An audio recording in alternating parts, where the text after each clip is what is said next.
ვაჟამე ბაღიშვილი კომპანია Noble Real Estate-ის თანადამფუძნებელი და უძრავი ქონების ეროვნული ასოციაციის მმართველი საბჭოს წევრია. ჩვენთან ერთად ბატონო ვაჟა, დიდი მადლობა მოგბრძანებისთვის. მადლობა პირიქით მოწვევის პატა. კი ბატონო ვაჟა, პირველ რიგში ალბათ ძალიან საინტერესო იქნება ზოგადი ანალიზით დავიწყოთ. მაგალითად TBC კაპიტალის აპრილის კვლევა აჩვენებს, რომ უძრავი ქონების გაყიდვები მცირედით 0.4% არის გაზრდილი, ხოლო ფასების ზრდა 4% შეადგინა. პირველ რიგში თავად სექტორი რამდენად ასე ვთქვათ იზიარებთ ამ კვლევის შედეგებს და რამ განაპირობა აღნიშნული შედეგები.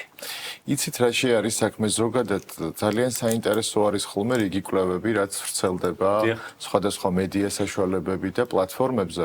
უბრალოდ როგორ არის ხოლმე იცით ზუსტი წმინდა ამისი ანალიზის გაკეთება საკმაოდ რთული არის იქიდან გამომდინარე რომ ის არსებული პარამეტრები, რაც რეალურად საბოლოო ჯამში ალბათ საჭირო არის რომ მოგცეს სრული გარკვეული სურათი საკმაოდ რთულია ჩვენს რეალობაში. აქედან გამომდინარე ხშირ შემთხვევაში ემთხვევა ხოლმე ეს კვლევითი შედეგები და იგივე მათ შორის არამარტო კვლევით შედეგი პროგნოზებიც გვესმის ხოლმე, რომელიც შეიძლება გამართლდეს და შეიძლება არის აქ სიტყვა და შეიძლება ვერც გამართლდეს ხოლმე, მაგრამ საბოლოო ჯამში სურათი ბაზარზე იცვლება, ძალიან სენსიტიურია ჩვენ ეთერს მიღმაც ვისაუბრეთ ამ თემაზე, რამდენად თვითონ უძრავი ქონების ბაზარი არის ისეთი, როდესაც მოქმედებს ბევრი ფაქტორი იმისთვის, რომ დაუშვათ შემცირდეს გაყიდვები, რა ამცირებს, ან ასახვა როდის იქნება დაუშვათ იგივე ამ შემცირების, როდის პოვებს იმ ასახვის მომენტს, საიდანაც ჩვენ შეიძლება გამოვიდეთ და დასკვნოთ, ვთქვათ, რომ ნამდვილად პირველ კვარტალში ესა და ეს მონაცემი იყო. აი, რა არის ამის მდგენელი, ამაზე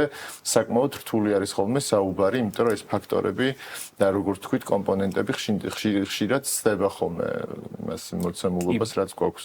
კი ბატონო, აქვე გვაქვს ფოტოშოპის იჯარის საფასურიც, რომელიც 10%-მდე კლების ტენდენციას აჩვენებს. პირველ რიგში რას ფიქრობთ ამ მონაცემთან დაკავშირებით და რამ განაპირობა? შეიძლება იყოს ეს მაგალითად მიგრანტების ეფექტის შერბილების ნაწილი? აუცილებლად ბევრი ფაქტორი განსაზღვრავს იმას, რომ ფასი შემცირებული გვაქვს ბაზარზე, მათ შორის ეს არის როგორც მიგრანტების კუთხით, ასევე ჩვენ გვახსოვს, რომ მე სხვადასხვა ეთერში მიწევდა ამაზე საუბარი, რომ როდესაც არარეალურად ძვირი გახდა, ფაქტიურად არაადეკვატური იყო ის ფასი, რასაც დაუშვათ ითხოვდა მესაკუთრე და თვითონაც იცოდა, ეს მისთვის საიდუმლო არ იყო, უბრალოდ იყო მომენტუმი, ასე ვთქვათ, როდესაც შეიძლება და ამითი რაღაცა სარგებელი მიეღო.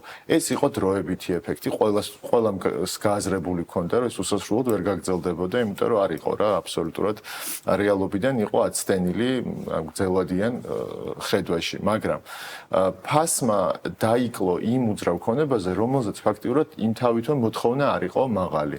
თუ შევხედავთ პრემიალურ კლასს, იგივე ისეთი ტიპის რა ქვია, საცხოვრებელ ქონებებს, სადაც დაუშვათ, იგივე რემონტი არის შესაფერისი ხარისხით, ლოკაციით, პრემიალურია, ასე ვთქვათ, მასზე ფასის კლება, აი ჩემი გამოცდილებით დაახლოებით 15 წელია, რაც უძრავი ქონების ბაზარზე ოპერირებს ჩემი კომპანია, მათ შორის ასოციაციის მმართველი საბჭოს წევრი ვცვარ და სულ ვაკვირდებით, აი როგორ იცვლება საერთოდ ბაზარი და სიმართლე რო გითხრათ, ყველა ამ გამოწვევის წინაშე საკმაოდ მედეგი აღმოჩნდა პრემიალური კლასის უძრავი ქონება, იმიტომ რომ ყოველთვის იყო მასზე მოთხოვნა, არსებობდა ის დამკვეთი, რომელიც ეძებდა და სულ ერთი და იგივე ესე რომ გადავხედოთ ამ წლების განმავლობაში ჩემს ინტერვიუებს, ახლა რო ვფიქრდები ხოლმე, აი სულ ერთ და იგივე ხაზი მისდევს ის, რომ ყოველთვის ვეძებთ ესეთ უძრავ ქონებას, ვცდილობთ ვიპოვოთ და არის ძალიან ლიმიტირებული მოთხოვნადი და ძვირი.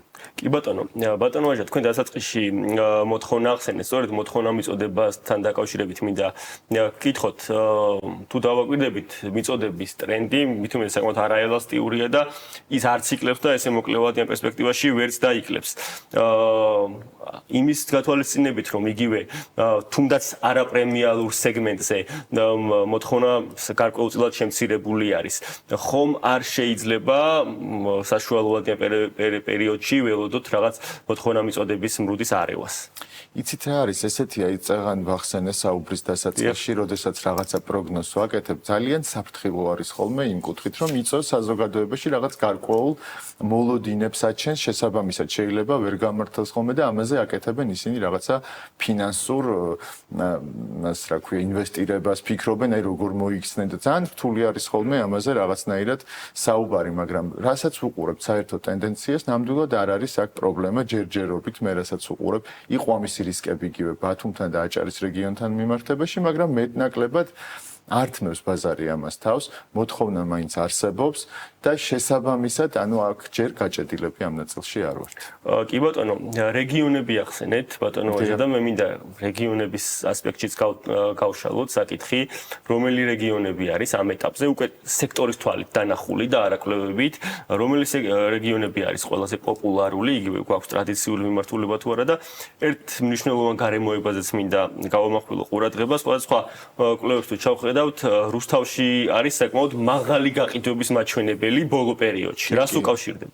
ამაზეც ვისაუბრებ, რომ იქაც სპეციფიური დამკვეთი არსებობს რუსთავზე, სხვათა შორის და ჩვენ ნახეთ ერთ-ერთმა დეველოპერულმა კომპანიამ საკმაოდ სწრაფად ჩახურა ძალიან ესეთი ბევრი ტრანზაქცია და საკმაოდ ისეთი ეფექტიანი მარკეტინგული ნაწილიც ზუსტად ამაზე გააკეთა და ძალიან საინტერესო იყო, იმიტომ რომ იქაც არის ის სეგმენტი, რომელსაც რეალურად აინტერესებს იგივე როგორც ადგილობრივი, ისე ის ქვეყნები, რომლებიც პირობითად დაინტერესებული არიან იგივე ავტობაზრობი და ესეც ხელს უწყობს ზუსტად იმას, რომ იქ ეს ტრანზაქციები შესრულდა, მაგრამ ასევე მინდა ხაზი გაუსვა იგივე კახეთს დაუშვათ და ჩვენ ნახეთ, რომ ძალიან გაძვირდა უძრავი ქონება კახეთში, ვილები, რომლებიც არსებობს და შენდება, საკმაოდ მაღალი ფასი აქვს. ეს იმაზე მეტყველებს, რომ მათზე მოთხოვნა ცხადი არსებობს, იმიტომ რომ რახან ვიწყებთ ამაზე მუშაობას და ამ სეგმენტზე კეთება გათვლა, შესაბამისად ეს სეგმენტი ცხადია არსებობს და საკმაოდ ძვირადღირებული უძრავი ქონება ჩნდება ამასობაში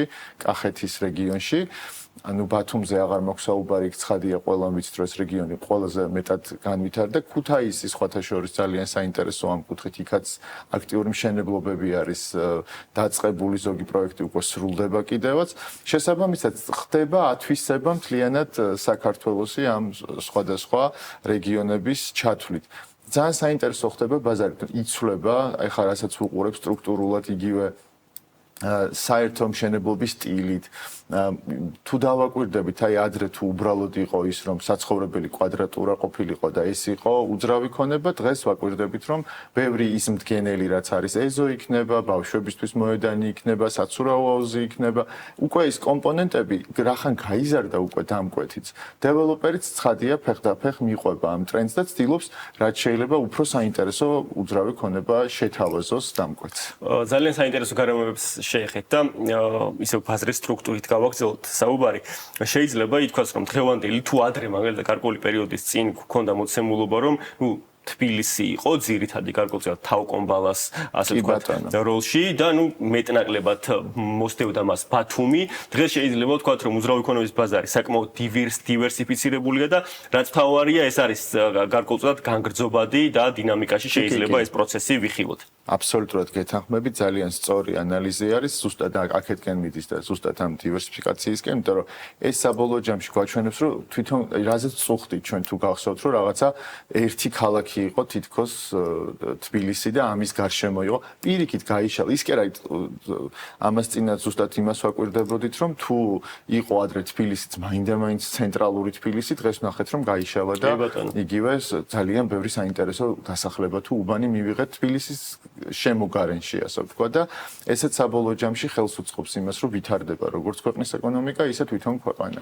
აი პანდემიის პერიოდში ვლინდებოდა გარკვეული ტრენდი სხვათა შორის, როგორც პირადი გამოკითხვებისას, ასევე კვლევებშიც ჩანდა, რომ საზოგადოება, ასე ვთქვათ, ძალიან დიდი ინტერესი ჩენდა კერძო სახლების მიმართ.